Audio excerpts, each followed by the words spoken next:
আসসালামু আলাইকুম। নার্গিস কিচেন থেকে সবাইকে স্বাগত জানাচ্ছি আমার আরও একটি রেসিপি দেখার জন্য।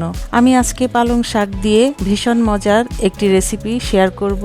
এটা খেতে খুবই ভালো লাগে, আপনারা বাসায় অবশ্যই ট্রাই করবেন। যারা পালং শাক পছন্দ করে না তারাও খুব মজা করে খেয়ে নেবে, একবার খেলে বারবার খেতে ইচ্ছে করবে। এটা এতটাই মজা। আশা করছি আমার আজকের রেসিপিটি ভালো লাগবে। চলুন তাহলে দেখে নেই এই মজাদার পালং শাকের রেসিপিটি। এই রেসিপিটি রান্না করতে যে উপকরণগুলো লাগছে: 3 আটি পালং শাক, 1 কাপ সেদ্ধ মসুর ডাল, হাফ কাপ পেঁয়াজ কুচি, পরিমাণ মতো লবণ, 2 টেবিল চামচ রসুন কুচি ও 4টি শুকনা মরিচ, হাফ কাপ সয়াবিন তেল। এখন চুলায় একটি প্যান বসিয়ে দিলাম। 3 আটি পালং শাক বেছে ধুয়ে কেটে নিয়েছিলাম, ওই শাকগুলো দিয়ে দিলাম সেদ্ধ করার জন্য।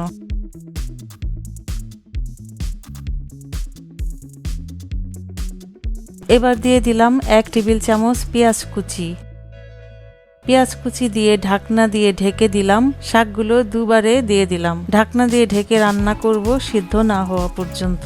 এবার ঢাকনা খুলে দেখি শাকে পানি উঠেছে। প্যানেই আমি পানি শুকিয়ে নিব। এরপর দিয়ে দিলাম লবণ। শাক সিদ্ধ হয়ে কমে আসলে লবণ দিলে লবণ বেশি হওয়ার সম্ভাবনা কম থাকে, তাই আমি এই সময়টাতে দিয়ে দিলাম। এখন নেড়েচেড়ে ভালোভাবে পানি শুকিয়ে নিব।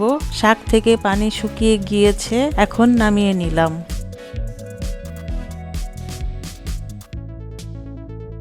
এরপর প্যানটা ধুয়ে আবার চুলায় দিয়ে দিলাম। গরম হয়ে গেলে দিয়ে দিব হাফ কাপ পরিমাণ তেল।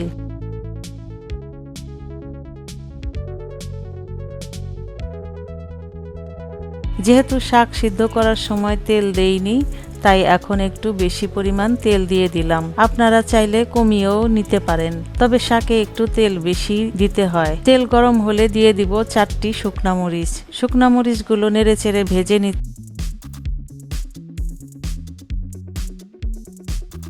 ভাজা হয়ে গেলে মরিচগুলো তুলে নিব। তারপর ওই তেলে দিয়ে দিলাম 2 টেবিল চামচ রসুন কুচি। এরপর দিয়ে দিলাম হাফ কাপ পেঁয়াজ কুচি। তারপর ভাজা মরিচ থেকে 2টা মরিচ দিয়ে দিলাম।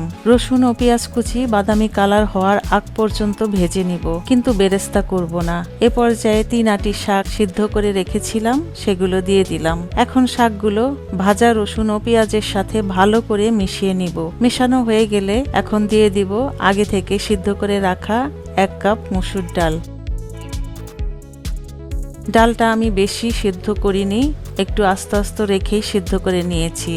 বেশি সিদ্ধ করলে ডালটা ভর্তার মতো লাগবে, তাই আমি এরকম করে সিদ্ধ করে নিয়েছি। সেগুলো শাকের মধ্যে দিয়ে দিলাম। এখন ডালগুলো শাকের সাথে ভালোভাবে মিশিয়ে নিচ্ছি।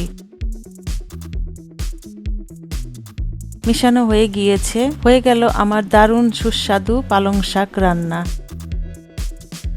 একটি পরিবেশন পাত্রে পরিবেশন করলাম। আপনারা বাসায় এভাবে পালং শাক রান্না করে গরম গরম ভাতের সাথে খাবেন। আমার বিশ্বাস আপনাদের ভালো লাগবে। আমার পরবর্তী রেসিপি দেখার আমন্ত্রণ জানিয়ে আজকের মতো বিদায় নিচ্ছি। আল্লাহ হাফেজ।